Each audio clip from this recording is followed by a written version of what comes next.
In this video, we'll discuss some very short type questions from elements of modern physics, that is atomic and nuclear physics. That paper, atomic and nuclear physics paper, we'll discuss some questions, very short type questions. The first question is state Geiser-Nuttall law. Geiser-Nuttall law is a empirical relation between half-life period of radioactive decay and energy of alpha particle. Mathematically, this law can be defined by log T half equal to A Q half plus B, where T half is the half-life period, Q is the alpha particle energy or decay energy, and A and B are constants. So this is your Geiser-Nuttall law. The second question is, why stable nuclei have more neutrons than protons? In stable nuclei, you have more number of neutrons because the nuclear force between the neutrons dominate the electromagnetic force between the protons. That is why the nuclei are stable, because in this case the nuclear force dominates the or overcome the electromagnetic force.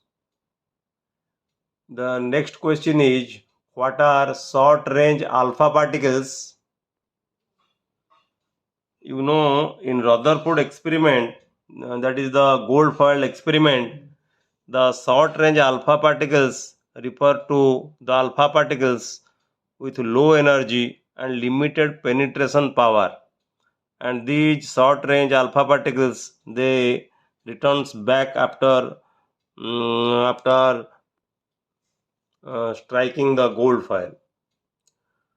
Next question is, an electron is accelerated through a potential difference of 100 volt. What is its energy in electron volt?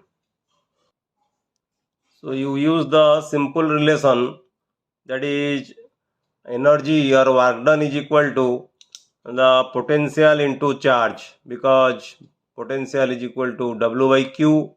So work done is equal to potential into charge, and here charge is the charge of the electron, that is E, and V is given 100 volt.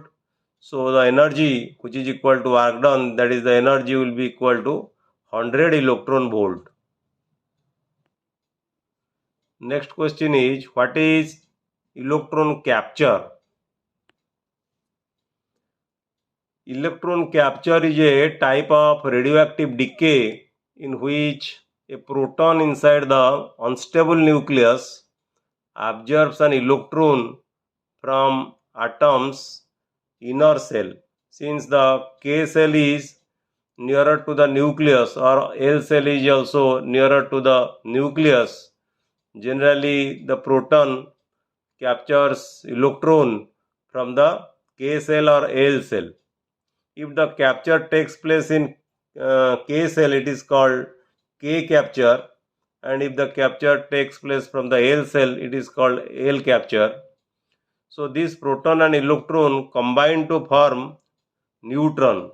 So the equation can be written as proton plus electron, that is equal to neutron, and an electron neutrino is emitted from the nucleus.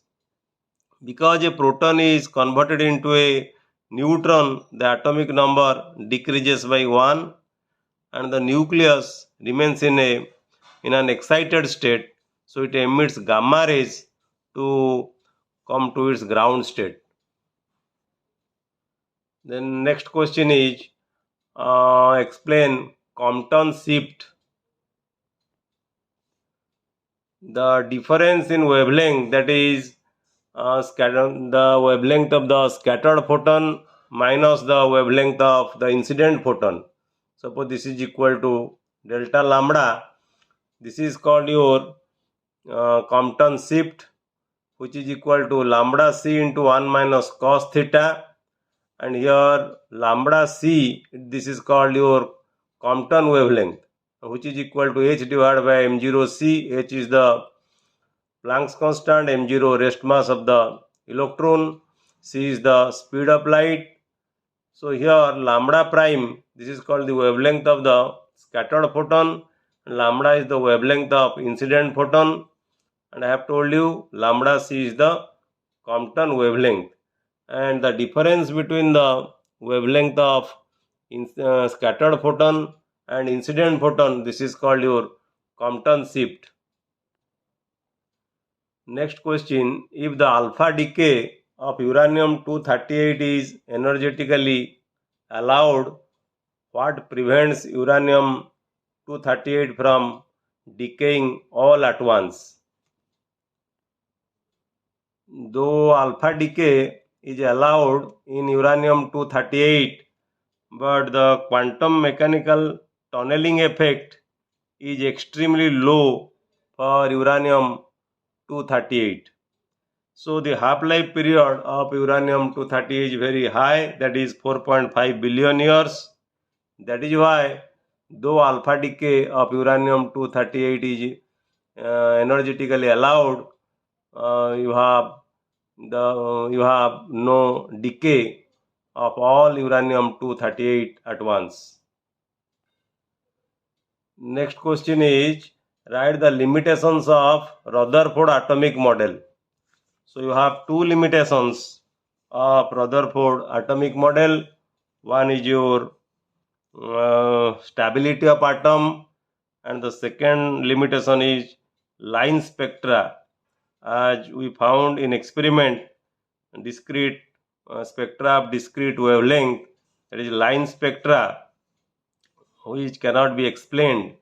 The formation of line spectra in hydrogen atom, that cannot be explained by your Rutherford atomic model.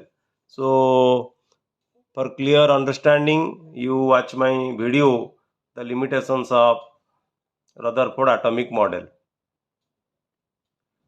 Next question is, what is the value of fine structure constant?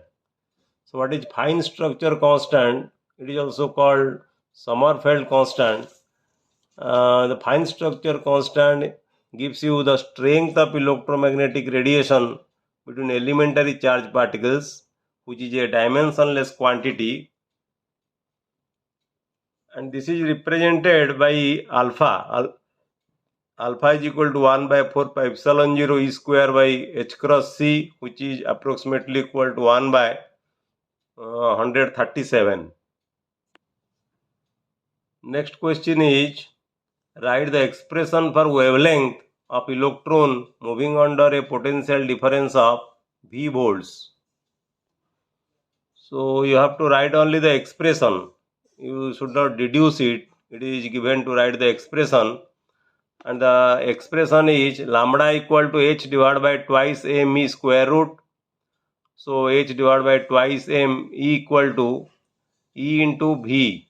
V is the potential, E is the charge of the electron, and if you put the value of this constant, that is Planck's constant, 6.6 into 10 to the power minus 34 joule second, mass of electron, that is equal to m is the mass of electron, that is equal to 9.1 into 10 to the minus 31 kg, is the charge of electron, 1.6 into 10 to the minus 19 coulomb, V is the potential. So if you multiply all these things, it will be equal to 12.27 divided by square root of V, and since it is wavelength, so its unit will be in angstrom. So the relation between or the expression for the wavelength of electron moving under a potential V volt will be this one, that is lambda approximately equal to 12.26 or 27 divided by square root of V. This is the correct relation, and the unit will be equal to angstrom. That means if you put the potential, then you can find out the wavelength of the electron. So this is a very useful relation. You have to remember it. Many problems will come from this from this expression. So these are some very short type questions from elements of modern physics, that is atomic and nuclear physics paper. We will discuss more videos. In more videos, we will discuss about very short type questions and also short type questions and long questions. Thank you.